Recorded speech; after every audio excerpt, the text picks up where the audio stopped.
Okay guys, so we've been sharing a lot of terminology here when it comes to the languages of hydrometers. And we had a few questions kind of about, I got this hydrometer, but I'm used to this one. And what does this all mean?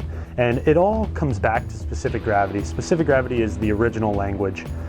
Everything else is translated from specific gravity at different temperatures, maybe for different liquids, just based upon whatever that industry may need. If you have a specific gravity hydrometer, you can read just about anything. There's conversions online you can find. We have a bunch of different conversions and informational charts that help you convert things, but they're all translations from specific gravity. So when you check out, bricks, you get into API, you get into Beaumet, you get into salinity. I mean, they're just all translations of the original language. So we just want to throw out a little video in case there was any confusion or maybe someone wasn't quite sure which they had. We have guys standing by all the time. Give us a phone call, shoot us an email, check out the website, bradyinstruments.com. We can help you through it.